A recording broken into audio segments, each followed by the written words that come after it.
क्षमतारे नथाई भी चर्चारे नवीन राज्यर वास्तव विकास सारथी होउछंती पूर्वतन मुख्यमंत्री नवीन पट्टनायक। एकथा आउ केही नुहंती प्रधानमंत्री अर्थनैतिक परामर्शदाता परिषद नवीन शासन रे ओडिशा आर्थिक क्षेत्र में अभिवृद्धि करिछि बोली मोहर लगाइछंती। 24 वर्षर शासन रे देशर जातीय अभिवृद्धि रे ओडिशार अवदान अन्य राज्य ठारू अधिक। जातीय जीडीपी रे ओडिशार अवदान 2000 रु 2001 रे 2.3% थिला। 2023-24 बेलकू ए अवदान 2.8% होईछि।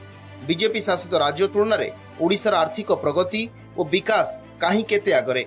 सेहिपरि मुंडपिछा आय वृद्धि रे 9टी बीजेपी शासित राज्य समेत 11टी राज्य ठारू आगरे रहिछि ओडिशा। 2000 मसीह रे ओडिशार मुंडपिछा आय थिला 10,211 टंका। नवीन सरकार दुई दशंधि रे 18 गुणा बढ़ी मुंडपिछा आय है 1,61,437 टंका। विगत 10 वर्ष भितर मुंडपिछा आय 3 गुण बढ़ी। जातीय हार तुलना रे 2000 रे मुंडपिछा आय थिला 55.8%। 2023-24 बेलकू यह बढ़ी है 88.5%, जहाँकि 58.60% अधिक। मुंडपिछा आय वृद्धि रे ओडिशा प्रथम स्थान रे थिबा बेले गुजरात, छत्तीसगढ़, हरियाणा और राजस्थान पछरे अछंती। मुंडपिछा आय वृद्धि रे विजुक्तात्मक स्थिति रे रहिछि बीजेपी शासित राज्य उत्तर प्रदेश। गत 24 वर्ष रे ओडिशार अर्थनीति 18 गुणा बढ़ी। यही तथ्य को मोहरे मारी प्रधानमंत्री इकोनॉमी एडवाइजरी काउंसिल मेंबर। आपण सब बेले कहते 24 वर्ष सरकार कौन कर 24 वर्ष सरकार कौन कर 24 वर्ष सरकार ओडिशा को ट्रांसफॉर्मेटिव ओडिशा बनई, न्यू ओडिशा बनई, डेवलप्ड ओडिशा बनई, एम्पावर्ड ओडिशा बनई। यही जिनस जदि यही सरकार कंटिन्यू करें आपण भावतु तो कौटी आम पहुँची पारि था। बर्तमान आपड़ देखुं सबू प्रोजेक्ट ओडिशा गई सारे, सब इन्वेस्टमेंट जा सारे, ओडिशा पछक फेरी गला। किंतु 24 वर्ष में ओडिशा को कौठू नहीं कौठू पहुँचे माननीय तत्कालीन मुख्यमंत्री नवीन पट्टनायक। से रिपोर्ट रु भल भाव जना पड़ू। गोटे नियंटिया राज्यरू बड़का राज्य हो पारिछि ओडिशा। एने बारंबार केंद्र सरकार प्रशंसा करि आछंती। महिला को आर्थिक क्षेत्र में आत्मनिर्भर करने क्षेत्र में नवीन दिग्दर्शन को आज भारत सरकार अनुकरण कर कार्य लगाई। मिशन शक्ति जरिया राज्य में आसी महिला भितर नवजागरण। सबुबले दुर्विपाक जोगु राज्य क्षति सहूला। जेतिकी अमल हेउथिला वर्ष जाक अंटु नथिला। राज्य को खाद्यान्न स्वावलंबी करिबारे तत्कालीन मुख्यमंत्री नवीन पट्टनायक अवदान को विरोधी भी स्वीकार करिसेंती। एबर डबल इंजिन सरकार मात्र 3 मासरे 2036 विकसित ओडिशार स्वप्न राज्यवासी को देखाइलेनी।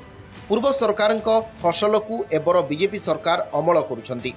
डबल इंजिन सरकार आयुष्मान योजना राज्य में लागू करि पारंती, किंतु बिजु स्वास्थ्य कल्याण योजना सह केबे भी समकक्ष होई परिबो नाही। 24 वर्ष जे किछि न होईची सेमिति कहवा उचित हो ना। ये 24 वर्ष भितर अनेक अभिवृद्धिर धारा मध्य आगुक आगेइछि। ता सत्वे आकु सह करि पारंती नाही वर्तमान सरकार। वर्तमान जे केंद्र रे सरकार अछंती तांकर मुख्य अभिमुख्य हला जे केही किछि करि नाहंती, सब मु करिछि। से भूली जाउछंती जे इतिहास को लोके मने पकांती एवं लोके जानिछंती को समय कौन है। भल रिजल्ट भल कथा विजु स्वास्थ्य कल्याण योजना रे ओडिशावासी पाउथिले। एक कौन ओडिशावासी भूली जिवे? ये केवल नवीन बाबू सरकार साधना, आर्थिक परिचालना, आर्थिक श्रृंखला एवं बहु संस्कारमूलक पदक्षेप नेला फल जो अर्थनी सुदृढ़ होता तार बाहाबा नेबाक एम चेष्टा करुचंती। बहु योजना घोषणा करुचंती, डिंडिम पिटुचंती, किंतु ये सबूर बहादुरी जीव, सबूर श्रेय केवल जीव नवीन बाबू सरकार को, बीजेडी सरकार को। तो द्विमत किसी ना। फैक्ट को तो कि जोटा को इतिहास ताकू तो कहीं परिवर्तन करें नहीं, जहाँ सत्य जी ताकू तो कहीं अवास्तव किए करें नहीं। से वास्तवतार एक चित्र देइचंती प्रधानमंत्री को परामर्शदाता परिषद।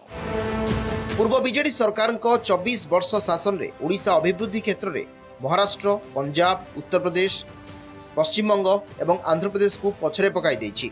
जोथिपाई नवीन 2 दशंधिर ओडिशार सुवर्ण जुग बोली बुद्धिजीवी महल रे चर्चा। Bhubaneswar camera person Bhavani Durga Prasad Sarangi, Nandighosh TV.